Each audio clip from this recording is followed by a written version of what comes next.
Hello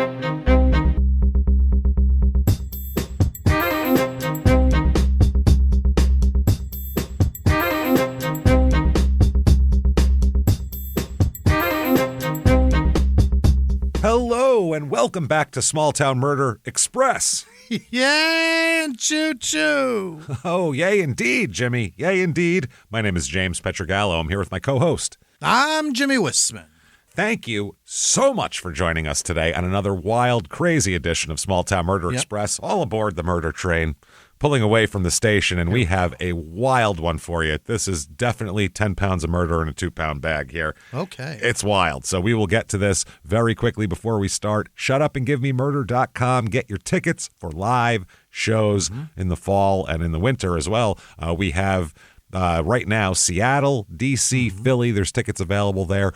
Keep checking back, though, because we have holds and stuff that get released. So there's a few left in all the places that we hold on to and then release at a certain point. So definitely check those out, and you never know. You might get lucky on a city that's been sold out for months. So do that, ShutUpAndGiveMeMurder.com. Also, get yourself Patreon. Do yourself a favor here. Yeah. Patreon, you deserve Patreon. You work hard, damn it. Get yourself Patreon.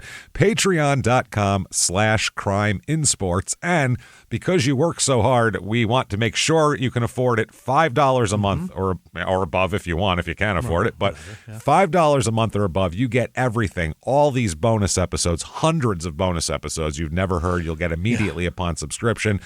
Then you get new ones every other week. One Crime in Sports, one Small Town Murder. This week, what you're going to get for Crime in Sports, we're going to do some updates on some guys that we had before, including BJ Penn, who has lost his mind and said his family's been replaced by like aliens or something. It's crazy. We'll talk about that. Then for Small Town Murder, this Amy Bradley case that's been going on for 27 years now. It's just fascinating. And I got to talk about, she disappeared from a cruise ship and she might be alive. She might be dead. Who knows? We'll talk all about that. That is patreon.com/crimeinsports. And now you also get all three shows, Crime in Sports, Your Stupid Opinions, and Small Town Murder, all ad-free on Patreon as well. So this is what we give you. It's everything. We can't do any more than that. We can't. We could come wax your car, but other than that, I don't know. That's about it. So get yourself some Patreon, and you get a shout out at the end of the regular show as well, where Jimmy will mess your name all up. You can't beat that. That's my promise. That's the Small Town Murder promise. There it is. That said, I think it's time, everybody. Let's all sit back. What do you say? Clear the lungs, and let's all shout. Shut up and give me murder. Let's do this, everybody. Okay. Let's go on a trip. Here we go. We are going to South Carolina this week. Down there, it's been a little while. We're going to Greer, South Carolina. Greer. This is you don't know it? Haven't been there? I never heard of it. No, it's in northwestern South Carolina, like nowhere near the water. There's a Greer, Arizona. I know that. There is. There's probably a Greer in a lot of places. There's probably a lot of Greers. That's what they do in this country. They just, there's like 12 Miamis, so obviously we have no creativity. Everything after somewhere else. Yeah. That's it. This is it's on the website, they say it's nestled in the heart of the upstate of South Carolina. So the upstate of South Carolina. It's about an hour and a half to Charlotte, about an hour 45 to Columbia, South Carolina, and about 30 minutes to Roebuck, South Carolina, which was our last South Carolina episode, which was crazy. That was the beauty shop butcher one. That was a weird episode where the woman was killed in her beauty shop. And that was a weird episode. This is in both Greenville and Spartanburg counties, so it's on the border. Area code 864, population here 35,131, so pretty good size little town. Yeah. And it is a small town kind of by itself, but, still it's a good size. Median household income here is almost at the national average. It's $67,536, so a couple thousand shy. And the median home cost here is $318,200. So it's all very average. The income, the home costs, it's a lot of, and even their motto is very average. You're going to know it. Jimmy, I'm going to want you to finish this for me. A great place to live, work, and play. You got it. That's their motto. I'm telling you.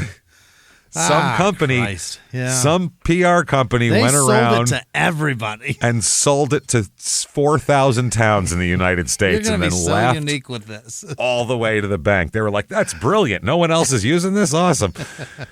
A little bit of history here. Greer was named for James Manning Greer, who was a Scottish guy, and many of his descendants still reside in the region. There's still some Greers running around here.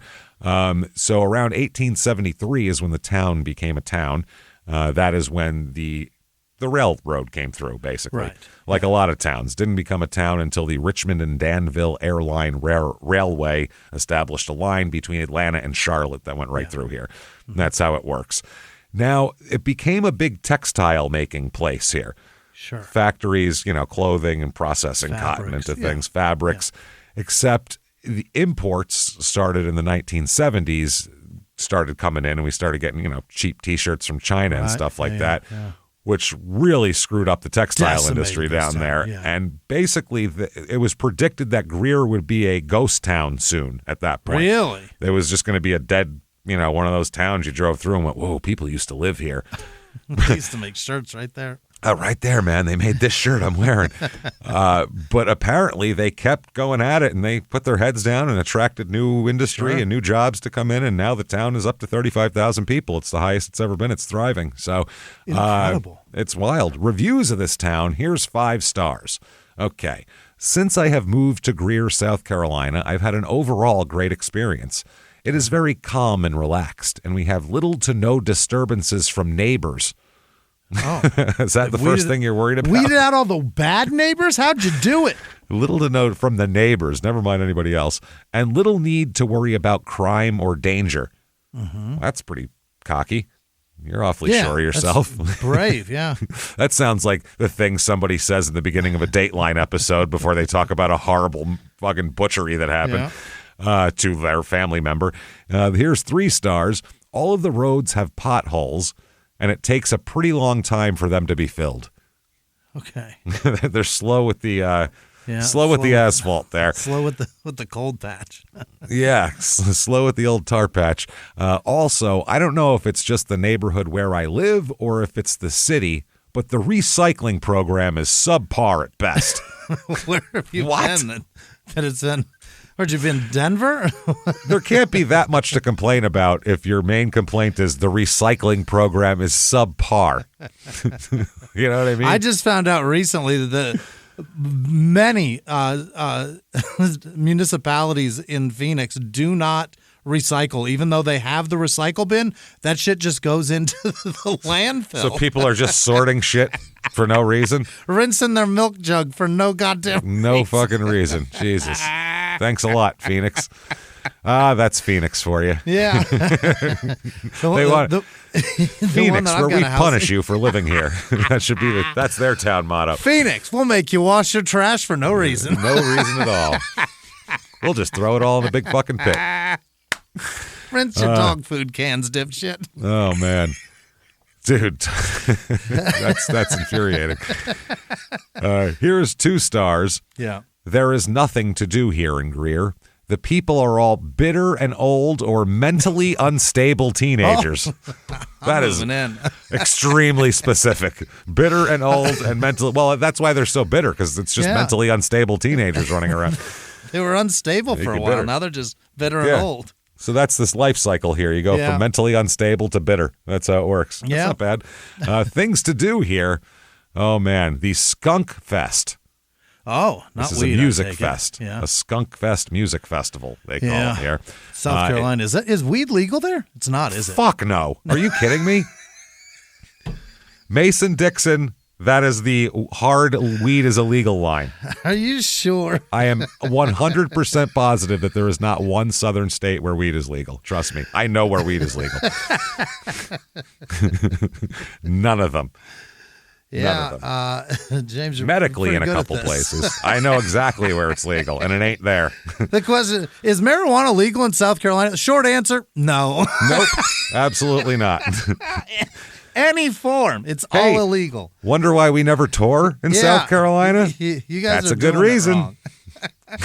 If it's there or a weed legal state, guess where we're going? Not there. That's so funny. So this was founded as a bluegrass music festival. All right. But now, that's fine. I like bluegrass. That's cool. Yeah. And now features mostly acoustic music, including Americana, folk, singer-songwriter, alt country, acoustic, roots, and bluegrass. Actually good music, probably. So that's interesting. Yeah, it is held at the Skunk Farm. What? Yeah, let's all go to the Skunk Farm, everybody. That sounds great. And where can we make people not stick around long? That's what that is, right? And you would think the reason for it, maybe wouldn't be because of skunks. It's just the name. We'll talk about it. But it started as an initially private event, but it's now open to the public. I don't know how you have a festival that's private. That doesn't make sense. It got its name from the sightings of white skunks on the grounds. So no stripes, just white? No, they're mostly white with a dark stripe. Oh, instead. Reversed. They're flipped. Yeah. Like reverse skunk. Pandas. Yeah. Yeah, it's weird. So each fall, a theme of the fest, they have original drawings of the albino skunk characters. That's how they promote it. It's always an albino skunk person here. People performing shiny ribs. Shiny ribs? Shiny ribs, one word. Looks like an old guy in a Kangol hat. The Ruin Brothers, R-U-E-N. Sunny War, who is a black woman with a guitar. That's the picture, just a lone woman. The John Jorgensen Bluegrass Band, which is 4 old guys. Christina Vane, who is wearing like a black leather like motorcycle jacket, a cowboy hat, and has blue hair. So I don't know what the hell she sings. Who knows? Tyler Ramsey, who looks like, his picture looks like they just pulled him out of, like, he was hiding from the cops who were hunting him for 6 months, and he was like being a survivalist in the woods. The Hill Benders. Okay. Wolf Jet. In England, that's different. Yeah, that's a different deal. Wolf Jet, which is 5 dudes sitting in a car, is their picture. David Childers and the Serpents. Okay. The Holler Choir. We just yell. Yeah. We yell in unison. The 2 Tracks. Sure. The Shelby Means Trio, which is just a very shiny-looking young woman. Just looks one real gal. clean. And then trio. the Joel Timmons Psychedelic Surf Country. What? That is a lot to take in, man. I don't know if that's like Dick Dale mixed with, like, I don't even know what to mix that with. How to do you make do that? The Dead, and then also, I don't know, Luke Bryan. That's what I mean. I don't. Mixed with surf too. So and the Beach Boys. I thought of more of a Dick Dale. Sound. I don't know. That said, let's talk about some murder, people. They are confusing, if nothing else. Let's go. It's a confusing festival. Yeah. Let's go to something that is not confusing, but just horrible. This is a case where it's very few cases where there are no good guys. Oh. This is one of those cases where everyone involved is kind of messed up. Let's talk first about Christina. Okay, Christina Parcell. She's 41 years old in 2020. Yeah. So that'll make her about 79. She's born. She has a sister named Tina. Okay. Christina and Tina. That's the same girl. Her sister's name is Lutina, and her name is Christina. Lutina? Now, she's older, so I guess she gets to go by Tina, and Christina has to go with Christina. Yeah, because who wants to go by Lutina? Lutina, yeah. Eesh. So that's her sister, and they're close. That's why we're mentioning her sister. Now, Christina, she attended the South Carolina Governor's School for Math and Science. Yeah. Which is prestigious, apparently, in that Sounds like it. state. They actually do math and science in this school, which is, it's a special school in South Carolina that does that. That you get actual science. So I don't know. I'm just joking around, but who knows? She is very, very smart, obviously, if she goes to the school, but she never graduates from college. She goes to college and never graduates from college. And everybody in her life just bemoans her choice of everything. She makes terrible choices, especially in partners of the loving kind. Yeah. Men, she's not good at picking men at all. Okay. Real bad. Bad picker. Oh, an awfully bad picker. She was married and divorced in the early 2000s. Then she meets a guy in 2008 named John Joey Mello. Mello, like Mellow Yellow. Joey Mello? John Mello. Joey's his middle name. I'd go John by Joey Mello. That's awesome. John Joey. Hey. Yeah. He's born in 1960, a little older than her. They start dating in December of 2008, John Joey. Now, Joey this is weird. He's born in Cambridge, Massachusetts, but he's also an Italian citizen as well. Yeah, if Italy has a thing, I don't know if everybody knows about if you're not Italian, you probably don't know that this is a thing, but they have a thing where if your grandparents came from there, it's the grandparents or lower, your grandparents are there, you can get Italian citizenship. Fantastic. So J.J. Mello figured it out. So he did that. He got Italian citizenship there, and that's what he does. Now, he's born, like I said, in Massachusetts here. He lived in California at some time when he was a kid because that's when his Social Security card was issued from California when he was 13. Okay. He opened a bar in the 1980s called the Doll Hut. Really? Which sounds like there's tits in there. The Doll Hut? The Doll Hut. That sounds like he could have gone with like Mellows or something. Something cool with his name. He went with Doll Hut? That's creepy. He could have went with, Mellows Mamas or something. J.J. Mellows sounds awesome. That sounds cool. Mellow? Yeah, that's cool. But no, the Doll Hut. Okay. He opened it with a woman named Linda, who he ended up marrying. So this relationship ends in a divorce. Yeah. Complete with restraining orders and harassment allegations, which is what everybody in John Joey's life ends up with. Every relationship ends with restraining orders against him. Boy. Yeah. So he's not mellow. We'll put it that way. No, least apt name ever. That's not good. Yeah, if you're harassing people and getting, you think a judge when he got brought before a judge, they'd say, what are you doing, bro? Yeah. While you're here, we're going to change your name. You pick it. Just JJ be mellow, swings. man. He had married another woman in the 90s named Cassandra, and they moved around all the time in Oregon and then finally in Greenville, South Carolina in 2004. He ends up, of course, divorcing Cassandra, and I'm sure she had a lot of problems with him as well. Sure. And so does everybody else. He accumulates numerous harassment complaints while in South Carolina. Oh. Not just from her, from everybody. What's JJ doing? In 2007, he threatened a Piedmont natural gas employee. What they did, they were going to shut it off? I have no idea. They're reading his thing. I don't know, but he threatened him, and he got a harassment complaint and had a restraining order. You got to stay away from the gas guy. How do you get a restraining order against the gas company guy? They got to be on your property. I don't understand it either. You're not allowed outside when they come to read your shit. I don't have any idea. You're not allowed to be home. Man, it's weird. So anyway, Christina and John, like we said, they met right after that. Well, he's in a sea of harassment allegations. Yeah. By 2012, they're still in a relationship, so it's been about 3 years, and then they have a child in 2012. Uh-oh. And this is not like this is a kind of a rocky relationship. Yeah. And they've decided to have a kid here, which doesn't help anybody. No. It just makes more conflict between them. Yeah. In 2014, a man named Bobby Dorn, Roger's brother, I'm sure. Yeah, clearly. Yeah, clearly. He filed harassment charges against Mello for online threats and blackmail after Mello was rejected for a music producer job. Oh. He's a self-proclaimed music producer who on his LinkedIn page, John Joey Mello, claims to have worked with Elton John, the Rolling Stones, Jimmy Page, Christy McVie, Neil Young, Little Richard, and Jimmy Cliff. Anybody else? You didn't produce fucking Led Zeppelin 4? No? You didn't have Robert Plant on there. You just had Jimmy Page? Just Jimmy Page.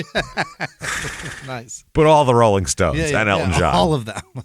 We don't know if any of this is true. It's probably not. It's on his LinkedIn page. I mean, I'm going to go out on a limb and say maybe not. I'm going to go probably not on this one. Yeah, I definitely don't believe him. So, and if you don't hire him, he will threaten you and try to blackmail you. So shut your gas off. So I got a guy. Shut your gas right fucking down. Don't tempt me. Don't you tempt me. So 2015, he's officially divorced from Cassandra. This whole time he's still been married to this woman from the 90s. Then in October of 2015, 2015 is like conflict year for him. I'm going to get divorced. And he also files for custody of the daughter he has with Christina. Okay. So he wants custody. On January 4th, 2016, the family court granted John Joey Mello sole custody of the daughter. Maybe the restraining orders aren't his fault. I can't imagine. One restraining order? Yeah. You know what I mean? Fool me once. You know what I'm saying? What's a restraining order amongst friends? Yeah, you get like a dozen over a 10-year period. It's him. It's not everybody else. How many restraining orders you got against you currently? I hope zero. I've got none that I'm aware of. That's what I haven't been served with any papers. I'm allowed to be wherever I want as far as I know. And over my whole life, you know how many I've racked up? Zero. Yeah. So if this guy's racking up this many in a short period of time, it's him. It's got to be Most of the times when I was asked to leave, I was like, yeah, you're probably right. I'm the type you don't have to ask me to leave. I'll yell and then leave on my own. I'll throw a beer at the wall and walk I'm out of here, motherfuckers. Tell the cops I left on my own. Yeah, you don't need to get a restraining order.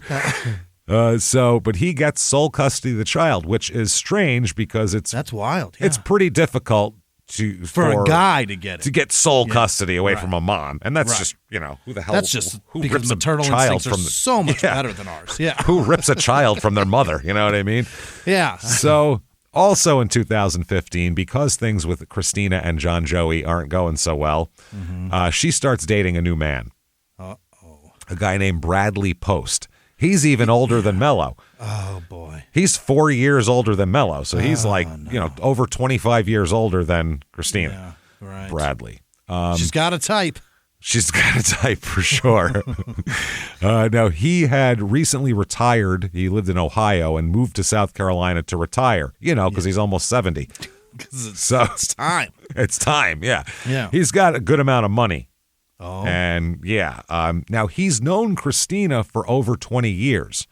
Knew him while they were married. Yeah. Well, no, Christina's father used to own a cigar shop. Oh. And that's where they met. Where this guy used to come into the cigar shop, and he met her 20 years earlier, and they reconnected in 2016 when he moved down there. I'm sure it was Facebook or some shit. And he was like, hey, you're close. I know you. Well, he's in his 70s. That's the only website he uses. There's nothing else he wouldn't know how to use. Yeah. I don't understand this. So they begin a romantic relationship, which is very strange. He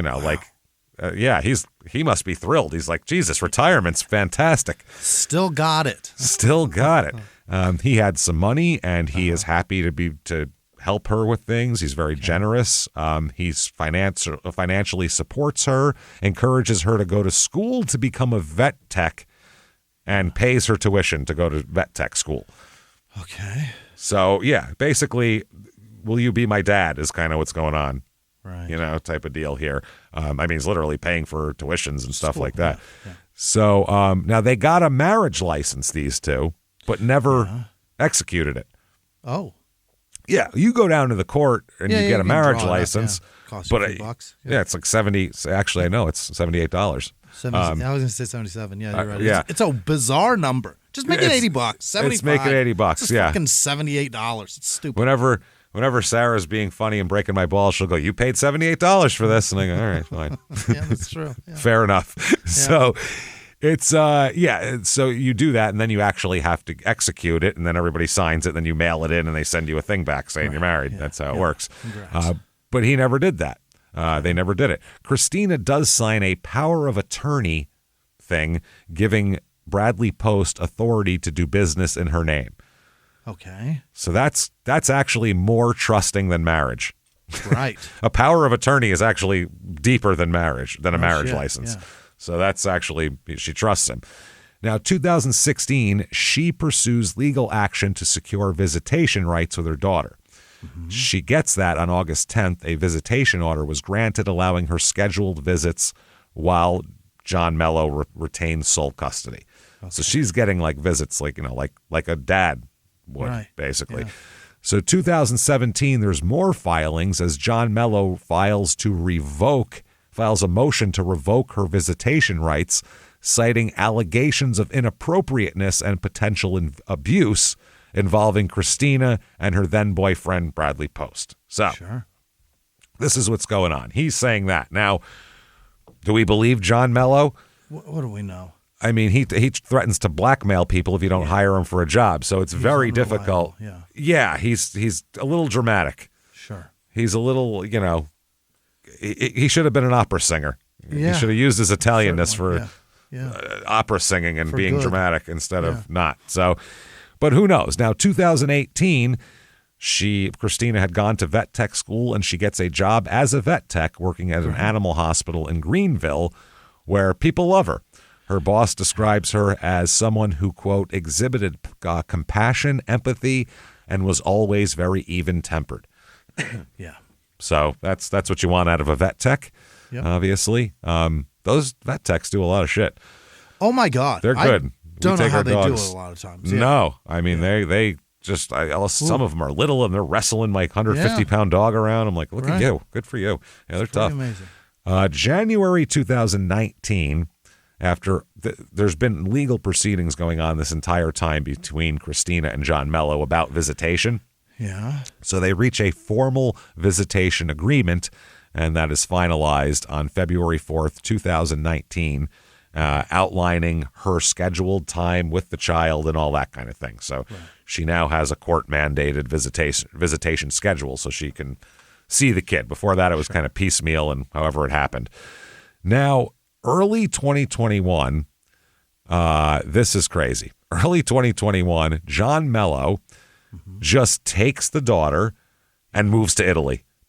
Really? Just moves her to Italy. You're allowed to do that? Fuck no. You're not allowed to do that. Absolutely not legally allowed. She has Why did he do visitation, that? and you're not allowed to do that, which is part of the court hearing. He might have been able to do that a while back, but he can't do it now. And this is when he does it. So now March of 2021, Christina's getting her shit together here. She moves into a very nice house, a nice 4-bedroom house, 2,000-something square foot house owned by her sister Tina.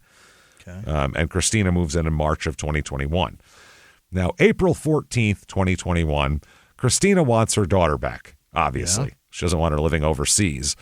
So Bradley is, by the way, financially footing the bill for all this stuff. Care of everything. Her legal shit, trips to Italy. That's expensive. It's all expensive. Yeah.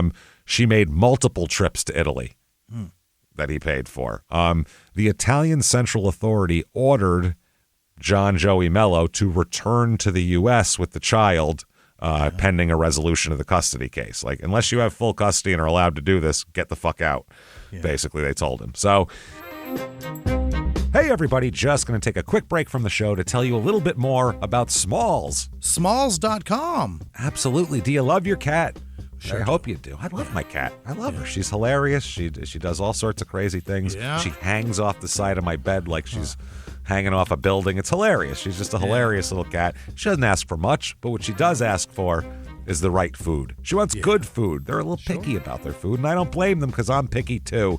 So that's why you need to get Smalls, because they're helping out our cats. Maybe they'll help out your cats. Is your cat having digestive issues, maybe throwing up their food, or simply in need of a diet upgrade? Well, guess what? Smalls is where you need to be. I'll tell you that right now. You've got to get Smalls. Smalls cat food is protein-packed recipes made with preservative-free ingredients that you'd find in your fridge, and it's delivered right to your door. That's why Cats.com named Smalls their best overall cat food. To get 60% off your first order plus free shipping, just head to smalls.com/STM for a limited time only. My cat is obsessed with the Smalls. Obsessed with it. The food, there's a paste thing that you can put on top of the oh my god. Oh, a tummy topper? You could put it on anything and she'd just eat it all off of there. She loves it. The tuna flavored one is her favorite, of course. She's traditional. What do you want? She likes that. You say, well, why can't I just feed my cat kibble? Because it's gross. That's why. Your cat's a hunter. Let it have something that it feels like it hunted, something that's fresh, something delicious. And for a limited time only, because you're a Small Town Murder listener, you can get 60% off your first Smalls order plus free shipping when you head to smalls.com/STM. That's 60% off when you head to smalls.com/STM plus free shipping. Again, that's smalls.com/STM. Now back to the show. She comes back from Italy feeling triumphant that he now has to come back. And at the airport, when Brad picks her up, Bradley proposes to her. Attaboy. There you go. And that's when they get the marriage license and all that. So now that's what's going on. So there's a lot of turmoil I mean, if I'm 70 years old almost, I'm in my late 60s, I want no part of this, any of this. This is going to kill me. Yeah, it's nobody's fault, but Yeah. I don't want to deal with this. Like, No. I understand that you're 40 and you're doing all this now, but I am an old retired man. My I want heart to. can't take it. I want to go fishing. Like, this is Yeah, insane. yeah. You know, and spend my money the way I want to. Yeah. But I mean, he's being a nice guy anyway. On the surface Certainly, here, yeah. October 13th, 2021. Now, John has had to move back to the United States with Christina, or with the daughter, and Christina's been able to see the daughter since then. On this particular day, October 13th, 2021, Bradley Post is trying to reach Christina, his fiance, all morning, and she can't get a hold of her. Oh. So he decides to go over and check on her. Maybe she's oversleeping. What's going on? So they go to this house on Canebrake Drive. It's 122 Canebrake Drive, to be exact here. And when he gets there, the front door is unlocked. Oh. Which, how many houses do you know with two women living there With the front door unlocked? with the front door unlocked? That's just rare. So that's odd. And but he walks into the house carefully. Yeah. And I'll let Bradley describe what he found. Quote, "It was dark and quiet, so I walked back down the hallway to see if she was in the bathroom or shower, and it was all dark. I looked on the floor, and right at the entrance of the living room and at the entrance of that hallway were these petals from a rose." Yeah. Romantic. Yeah. As I looked into the room, so there's like a trail of rose petals. Sure, yeah. And he follows them with his eyes and looks into the room. He said, "I looked into the room and I saw her on her back." And she was on her back in her living room on the floor, covered in blood and a lot of holes. Yeah. Looks like she's apparently been stabbed quite a bit. Blood everywhere, and rose petals are all around her. On and around her are a bunch of rose petals, and there's rose petals leading up to the body. That's weird.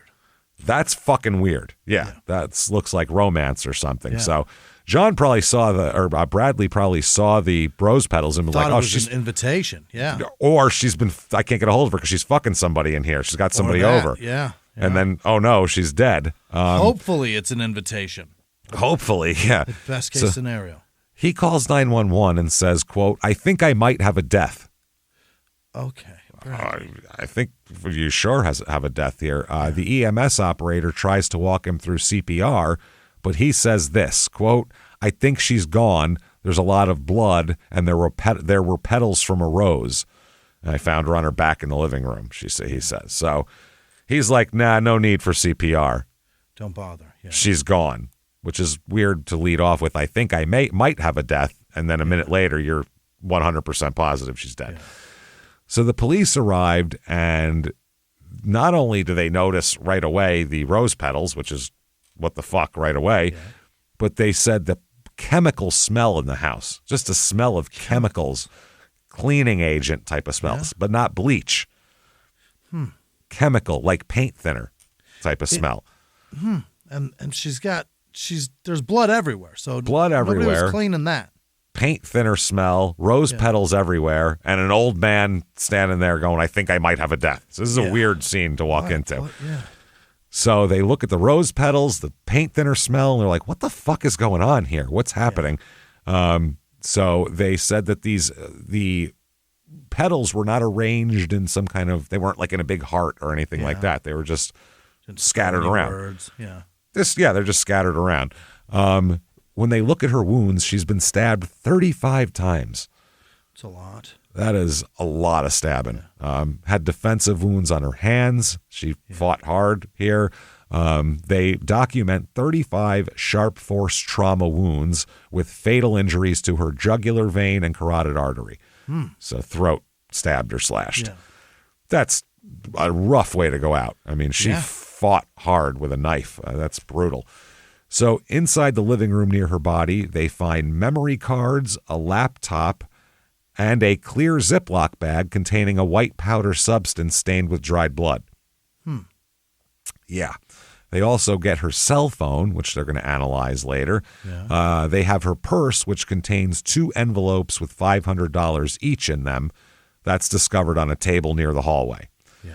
So there is literally $1,000 cash and drugs on the ground and a laptop, all sorts of shit that you would steal if you were here to rob somebody. If you're here to rob, yeah. You're taking all of that shit. So they're like, okay, robbery is obviously not the, not the main motivation here. Sure. In another room, they also find a small single-shot firearm, like a little Derringer, hidden inside a bag within a suitcase. She had a gun, just didn't have it accessible and didn't know she needed to use it, it looks like. Yeah. Her bedroom revealed multiple documents related to an ongoing custody battle alongside several USB drives. They also found bed sheets stained with what appeared to be blood. Oh. So that's not even near the scene. That's in another room. Now they did they do a whole test of the house to see where there's blood. And there's blood in various areas of the home, including the bathrooms as well. Really? Yeah. So they're like, okay, somebody was trying to clean up or she something. Just attacked all over this house.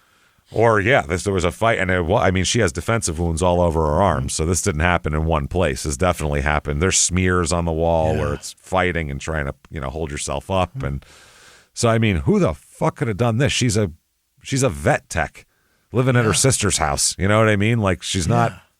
anybody you would expect this to happen to. And what's up with these fucking roses? Yeah, what's going on? Who does this? Who scatters rose petals all over a murder? That's feels like a hit. It feels like a hit or some weird serial killer shit. Like that's, right. There's some staging involved here, basically. Right.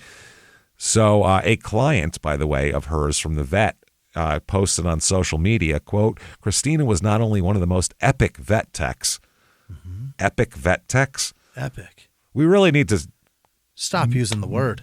Monitor our usage of words. Just stop using that one. It's epic vet tech would be like, my dog was dead for a week and she touched it and it rose to life. That's an epic vet tech. Otherwise, you're doing your job. I would say she jumped 2 cars on a 10-speed with the dead carcass of the animal over her shoulder. And fucking then epic. Upon landing, then it came back to life. That's epic. She also jumps cars while doing all that and giving your dog a rectal temperature exam while in midair. Expressing anal glands. She lands and says, this is the temp, anal glands expressed. Next, please. Done. Take a fucking hike.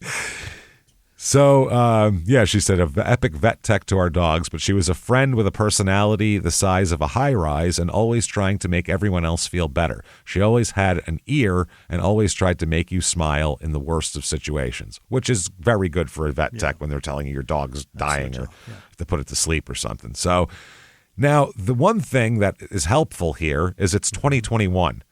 Yeah.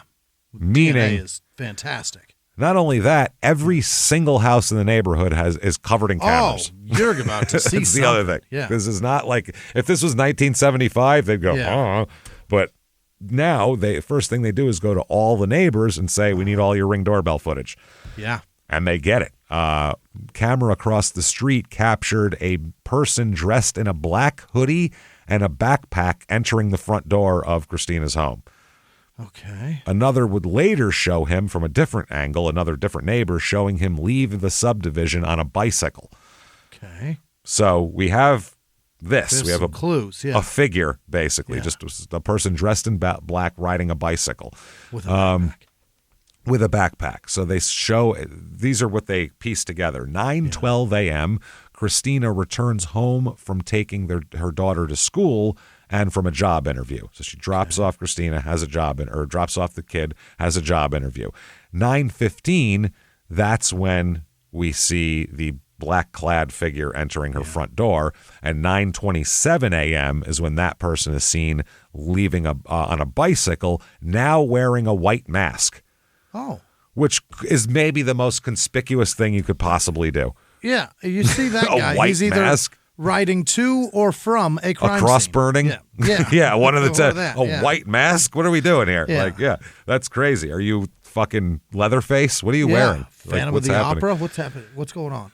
Yeah, well, maybe you're close there. So we'll talk about it. So boy. Now, one other thing that's lucky it's 2021 is they have license plate reading cameras all over the area too. Yeah. So anybody coming from this area, they can run all their plates and see Sure. if they belong there or not, or what the hell, basically. Drive around and look up. It is amazing how many cameras. They're everywhere. The government, the state, whoever Everybody. owns them. Yeah. It's crazy. It's all over the place. So that's kind of how that goes here. Now, the cameras show a Ford pickup truck with a bicycle in the bed of it, both the day before and the day of the murder. Okay. Coming in and out of here, but not any time before or after that. Oh.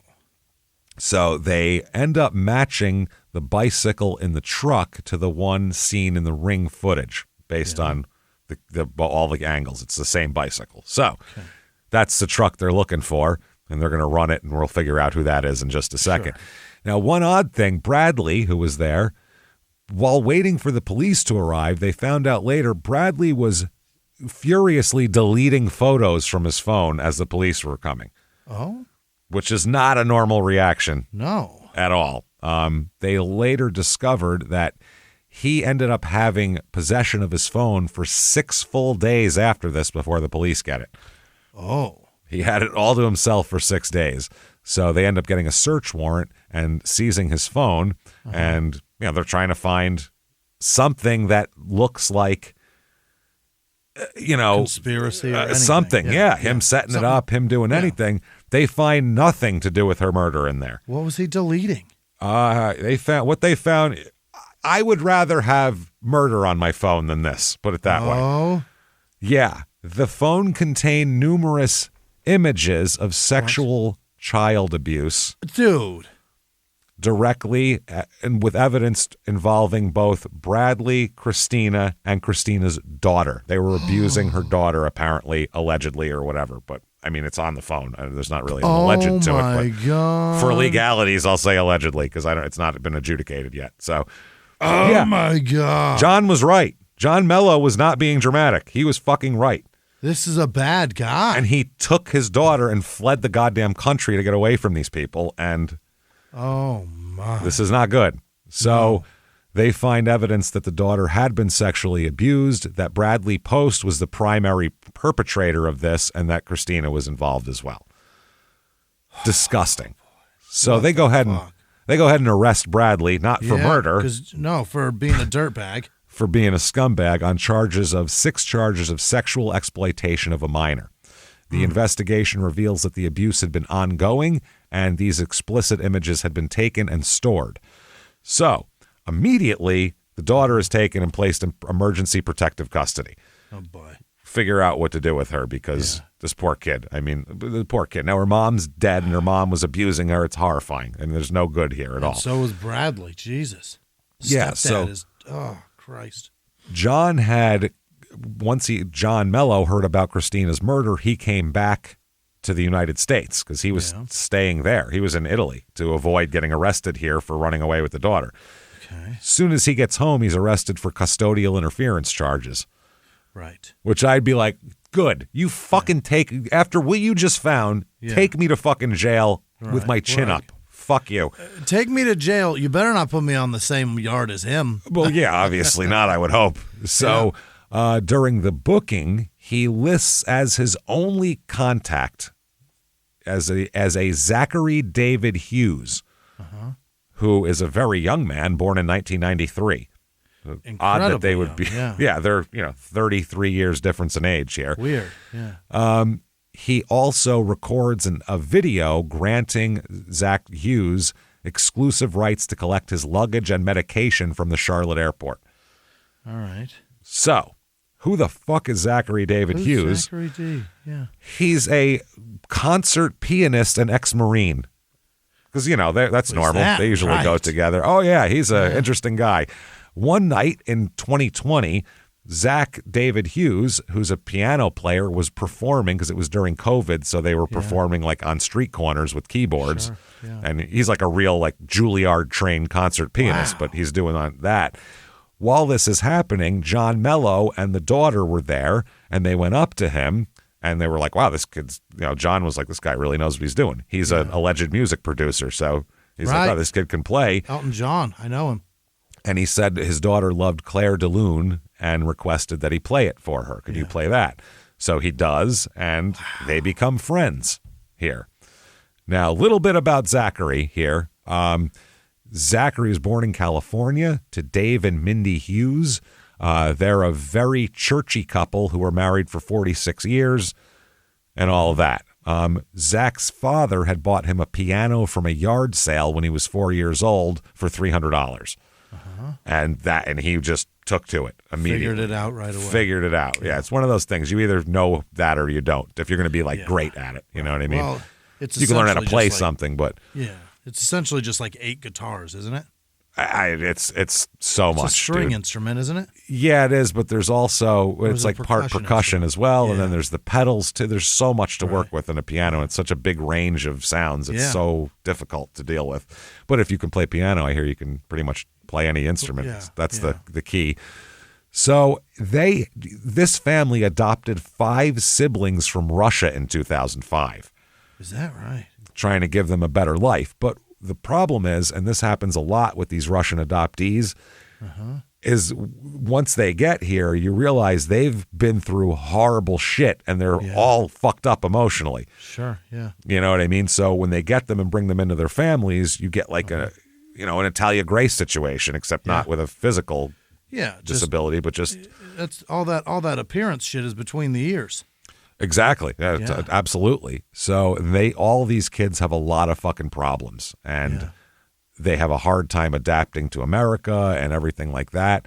The oldest child, whose name is Grace, they renamed her Grace. Her name was some Russian name, but they renamed her Grace, was, by all accounts of the family members, psychotic, a fucking maniac. Yeah. She wrote about wanting to kill the parents. What? Oh, yeah. Investigations were conducted and everything like that. She was accusing them of things, and nobody was hurting her anymore. They were taking care of her. But basically, here's Zach's description. He said, "I don't say this lightly, but my oldest sister, Grace, was the most evil human being I've ever met in my life. Okay. I would describe her without reservation as an affectionless psychopath." Wow. It wasn't that she was immoral. It was more that she was amoral. She didn't have a sense of right and wrong. Okay. He said she was literally like a vampire who would just suck the goodness out of other people around her. Jesus Christ.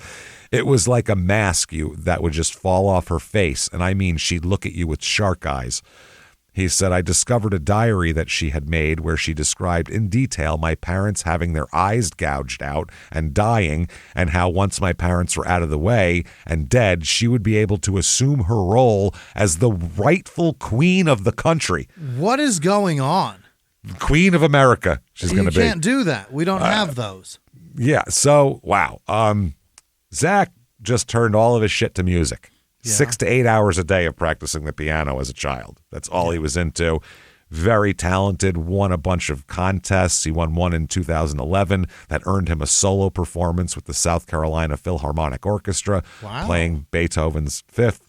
2010, he got into Juilliard with scholarships. He got scholarships to Juilliard, and they accept like 4 out of 100 applicants there. It's fascinating. Yeah. You got to be really, really good. And academically, he does well. He's studying classical piano with a focus on Beethoven's sonatas and concertos. So he even was one of only 12 students from around the world to be invited to play at the Tokyo International Music Festival. He was the only one from the United States. Wow. So he got his bachelor's degree in music in 2018. He played professionally with the Knoxville Symphony Orchestra. And this is before he moved down to South Carolina. Right. And he's embarked on what he called the Beethoven Odyssey, which was he wanted to memorize and perform all of Beethoven's sonatas from memory at once. Okay. Which is crazy. Yeah. This was planned for stage performances, but then 2020 hit, and he had to record them instead, and then he was doing street performances for a couple bucks and all that kind of thing. He also, somehow in the middle of being a master Juilliard pianist, he also joined the Marines. It's amazing. It's crazy. It's wild. He joined the Marine Corps. He applied as an enlisted soldier, but the recruiter saw that he was better than that, basically. Yeah. And said, no, apply for officer candidate school. That's what you need to apply for. Wow. So the personnel board for the Marines, which convenes 3 times a year, determined that, yes, it was suitable for the program. He was the only candidate the Tennessee board accepted during the whole cycle. Wow. The kid's got some shit. He's a special talented guy. as fuck, yeah. 3 weeks into officer candidate school, though, he got stress fractures in both his legs and had to pull out. Yeah. But the Marines said, once you heal, we'd like to have you back in the officer program. Now, 2019, a friend of his called him and said, come to South Carolina. There's this piano that's been gifted to the local Unitarian church. That's one of the nicest pianos in the world. It's worth hundreds of thousands of dollars. It's one of these, like the Stradivarius of pianos. And come here to play it. Yeah, you should come to this church because you're going to love this shit. So he did. And, that's what he said he was going to do. He's going to perform all 32 of Beethoven's sonatas by memory during the 250th anniversary of Beethoven's birth. Wow. That's what he was going to do at the church, and they said, yeah, you should do that. So he doesn't go back to the Marines. He moves in with a couple from the church for a couple years. He would play piano on their front lawn just for neighbors. Just for funsies. Yeah, they just pull up lawn chairs and sit around drinking sweet tea and watching him fucking do that shit. So the church, they reach an agreement where they would take donations for his performances and split it 50-50 with him. Yeah. He's going to do it. When COVID hit, he bought an electronic keyboard and was playing on street corners, and that's when he met John Mello and got involved in all this. Now, he also gave piano lessons out of the church couple's home and got a job teaching piano online through the Bronx Conservatory, which teaches piano to underprivileged kids from the Bronx. Okay. Now, he was playing on the street when he met Mello and the daughter and all that kind of thing. Now, the thing is, the truck he drives matches the license plate reader that had the bicycle in it. Oh, no. That's not good. That's how Zach's in this story, because you go, where the hell does Zach come from? His license plate is on that truck? It's on that truck. That's his truck. Yeah. This is bad. A neighbor of Christina's named Donna Gorman, who lived 3 doors down from Christina's house, was drinking her morning coffee when she happened to look outside at 8:15 a.m. She saw someone riding a black bicycle, a tall, skinny Caucasian with reddish hair, dressed in all black, wearing a backpack and putting on gloves. Couldn't look more suspicious. Then she said also after that, he was wearing a white mask and a hood. Okay. She said, when I looked back up, I didn't see him anymore. But later on, she will identify Zachary Hughes as the person that she saw riding around. He's got red hair. He's very distinctive looking. Can't miss him. Yeah. Can't miss him. Also, DNA evidence they get.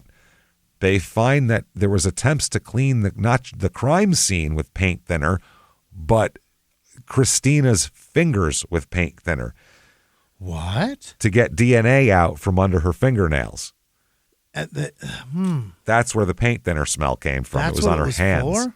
Yes, and they found out it didn't work because there was still DNA under her fingernails. Yeah, because a soak won't do it, man. No, you got to get in there, I would assume. So that doesn't sound good. Yeah, you got to get in there, man. Every time I'm committing a murder and trying to clean it up, this is how I do it. Paint thinner on the DNA. Wow. So the analyst says that the DNA found under Christina's fingernails on her right hand was 825 million times more likely to belong to Zachary Hughes than anyone else. It's him. That's a lot. Then they find out that through all their phones that Zach and John Mello had conspired to send nude photographs of Christina to multiple recipients the month before she was murdered. Oh? The envelopes were sent from both Greenville and Knoxville, locations where Hughes' cell phone data places him while they were being mailed. Yeah. Through Hughes' Google account, they discover that there are a lot of WhatsApp messages, but also hundreds of additional emails between John Mello and Zachary Hughes. It's a lot. One investigator said Hughes had become so deeply enmeshed in the dispute that he was essentially Mello's proxy in custody litigation, even being copied on emails with family attorneys. Whoa. They must just think that people think he's smart. So October 2020, there was a birthday party for Zach, and everything was fine. But as the night went on, John Mello confided into Zachary about, hey, I'm worried about my kid. And, that's how this all started, saying that there's a troubling dynamic. And he said that's when he told him, I'm going to take the kid and move to Italy when she gets back, whatever, blah, blah, blah, blah, blah. So they were talking about, he's going to take the kid, and that's what they were discussing. This was in 2020. He ended up taking the kid. So Zach just listened and was trying to be just a sounding board, whatever. But then he actually did it, as we know. And Zach said he was relieved that they moved to Italy. Oh, good. The kid's out of danger now. Mm-hmm. So they stopped talking as much, Zach and John Mello. Sure. They said he said, I was excited for them. This is Mello. This is Zach. I was excited to be able to have this experience based on what John had told me about, I'll leave the girl's name out of its mother, meaning Christina. I thought it was good that there was distance between them. Our communications had died off a bit after they left. John is interesting. He's also a lot.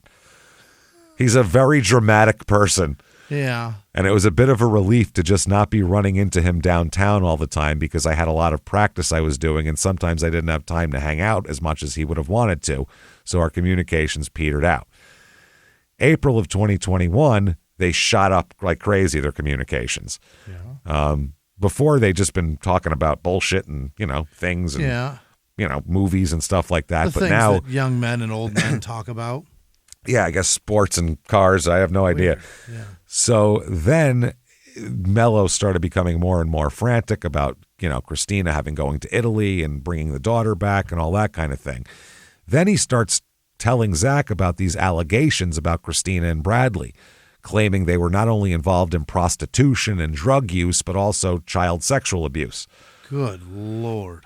Mello provided Zach with what he claims was evidence, which was nude photos allegedly linked to escort advertisements, where court deposition transcripts from before also were where Christina had invoked her Fifth Amendment rights when asked about prostitution and drug use, which you don't do if you're not a prostitute or a drug user. Hey, Jimmy, you suck dick for money?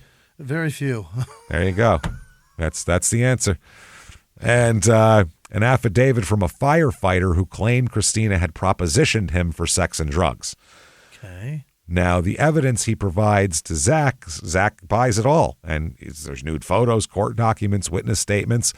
So April 17th, 2021, John Mello sent a message to Hughes saying, quote, harass the shit out of her. Oh? Harass the shit out of her. So that's what they do. They discovered that she had previously worked as an escort using the name Sweet Caroline Warren. Okay. So John Mello claimed she had been involved in trafficking, drugs, prostitution, and he wanted to tell everybody about it. So over the next few months, Hughes and Mello exchanged 1,769 text messages or emails and texts. Okay. They were planning to humiliate Christina. And they, like I said, they sent out a bunch of different things to a bunch of different places, and like her employers, her friends, they were sending all this information to. So they are going to go ahead and charge Zach with murder because it sure looks like it. Yeah. They don't understand why they're charging him with murder because they don't know any of this really all that much. They just know that he was there, his license plate and his DNA matches. They're discovering everything else as they go later on. But there's a lot of people that support him. A lot of people would say, the main push here is there's just no way this guy could have done this. He's never had a traffic ticket. He's never shown any. He's a pianist. Yeah, I mean, no propensity toward violence or anything like that. He's not going to punch you. He'll hurt his hand. Won't be able to play piano. It'll be so soft. Oh, soft hands. Yeah, lots of lotion on those. Oh boy, got tickle on the ivory's hands. You got to have it. So February 2025 is Zach's trial. Yeah. Now, the pretrial ruling, the judge makes a decision determining that the sexual abuse allegations and evidence involving Bradley Post would be inadmissible. So you can't. Really? Because that will make people think that he's a murderer because he's an alleged child molester. Okay. So that's what they're saying. So you can't bring that in because then you can blame somebody else where there's no evidence that he did it. You know what I mean? The evidence points here. So the judge determined that this evidence was irrelevant to the murder charges and would just confuse and prejudice the jury. The defense attorney said the law in South Carolina is crystal clear that when a state witness is cross-examined and has pending charges, he can be asked about what those charges are and what the penalties are. Because they're going to have to bring Bradley Post up there to say what he found. Yeah. The judge said no, saying that there will be no graphic details or using what the prosecution called the shock value and heinousness associated with the subject of child pornography. Because that everything stops in its tracks at that point. I mean, it does, rightfully so. You know, nobody wants that. So the defense attorneys fought the ruling, but it doesn't matter. But there's also the point of like, if we were going to shoot or stab, kill anybody in self-defense of this child, just in defense of this child, wouldn't you get the guy that's got the pictures on his phone? That would make sense. Yeah. That would make a fucking lot of sense. If I was John Mello, I would definitely be wanting to kill Bradley first. I would want to open Bradley. That's what I mean. Bradley, we'll handle him, and then we'll deal with Christina later. Right. I'll deal with her in a minute. This guy... he's not... Yeah. He didn't shit this kid out, and he's abused. Yeah, enemy number one. Yeah. Yeah, he's a stranger who's abusing your child. Over with, yeah. So the prosecution says there's DNA evidence, surveillance footage, all sorts of shit. You know, during the openings, they said they were going to prove how that Hughes had an evil heart. And he said Hughes began inserting himself in the custody battle. And because the dispute elevated into a situation where custody might not go John Mello's way, at that point, Zach Hughes made the ultimate decision, ladies and gentlemen.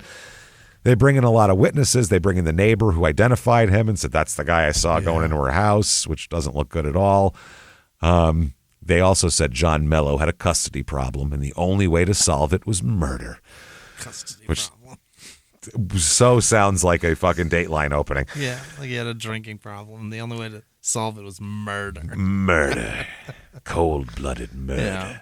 So the legal team advises Zach, whatever you do, don't testify. He says, I'm going to go ahead and testify. I'll be doing that. And he does not pull a punch. He just spills it, man. He gets on the stand and admits to this shit after pleading not guilty to murder. He said, I had a great childhood. I have great parents, and they raised my biological brother and I. Before we adopted in a Christian household, they taught us good values and the importance of good morals and service to others. He walked everybody through what we just told you about the relationship with Mello, how they met, allegations against Christina and Bradley, his growing conviction that the daughter was in mortal danger. He said that he received nude photos, read the court documents, and saw what he believed was evidence of ongoing abuse. He said point by point, everything he described about Christina Parcell was exactly the same as my sister Grace. That's where this came from. Yep, she said that he said he could have been describing Grace to me because I knew this behavior. I had lived through this behavior. I bet he was sexually abused by this person, Grace, too. Possible, but because I guarantee if she was that psychotic, she was sexually abused before she got here, and then she might have perpetuated that on others.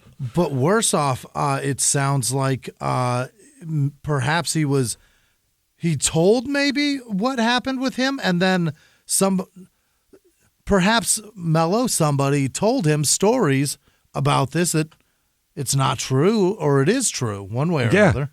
But that's what he thought. So then he said there was no way he could have possibly invented this because nobody would get it right point by point by point unless they had met one of these people, he said. So about all of these, shit that's going on here. So by the way, they went over the 6 packages that were sent to Christina's workplace, 2 of Christina's neighbors, to Bradley Post, to Outman Cigars and Martini Bar, which is a place that they just went to eat all the time and drink.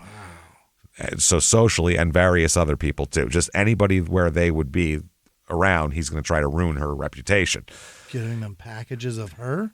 Each package contained nude photographs of Christina allegedly linked to escort websites, along with a letter identifying her by the alias Caroline Warren, which they claim she used for prostitution.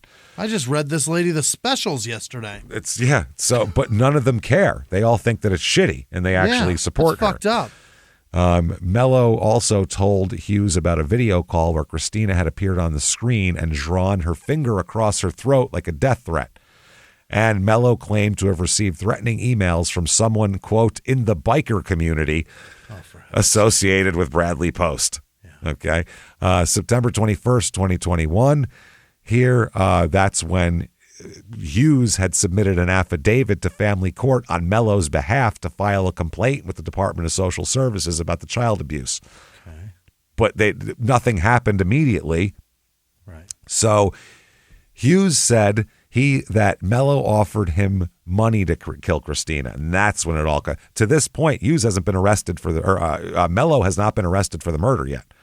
Really? It's just Zach. Yeah, they don't have any connection to John actually being involved in a conspiracy. John said, "You are such a great pianist. My wife's a twat. Would you?" And then he just said, "I'll murder her." Well, he said at first he offered me $5,000, then $10,000. Yeah. Hughes said he refused both offers, saying, quote, "John, there's no amount of money that would ever tempt me to do something like this." Right. I told him I was insulted that he even thought that this was something I would consider. I told him the only way I would ever consider taking action like this is if I was absolutely convinced that his daughter was not only in danger, but that the only way to rescue her from danger would be to take Christina Parcells' life. Okay. Which is why he then filed the social services thing to try to go a right route, and it didn't work. So he said, John had been telling me for weeks that Christina is killing my little girl. I can see the spark dying in her eyes. Uh-huh. And Zach said she wasn't the same little girl that I had known in Greenville when I first met her. She had put on a great deal of weight, probably 20 pounds, which is roughly a quarter of her body weight. Her spirit was she was morose. She was depressed. Not unlike that spunky, precocious, lively girl that I had met, was just not present there. So he said it felt like a foregone conclusion because I knew I had a duty to save this child. And he said he looked at the jury and said after he killed her, quote, I knew from that moment on that the child would be safe from the sexual abuse that her mother was perpetrating on her.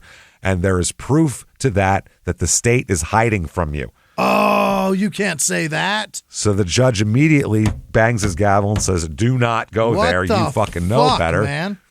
And then he kept talking. So the judge holds him in contempt and sentences him to 6 months in jail on a contempt charge right there.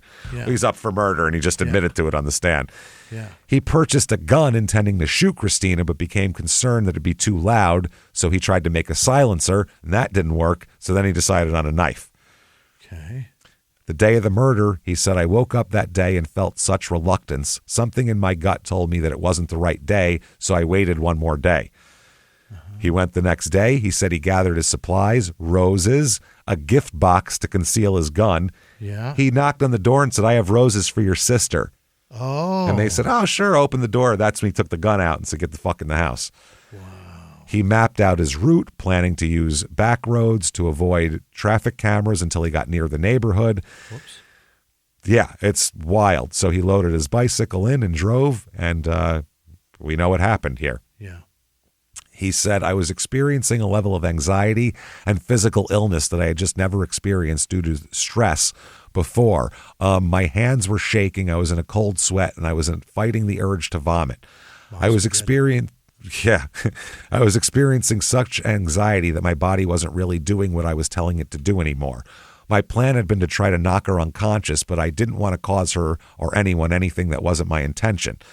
He said, I have a fear of heights, and there's a 30-foot ledge that you can jump off into a deep pool of water. When I would run to the ledge, I would try to get a running start and jump, but I just couldn't. My body would stop me against my will. He said, that's what was going on here.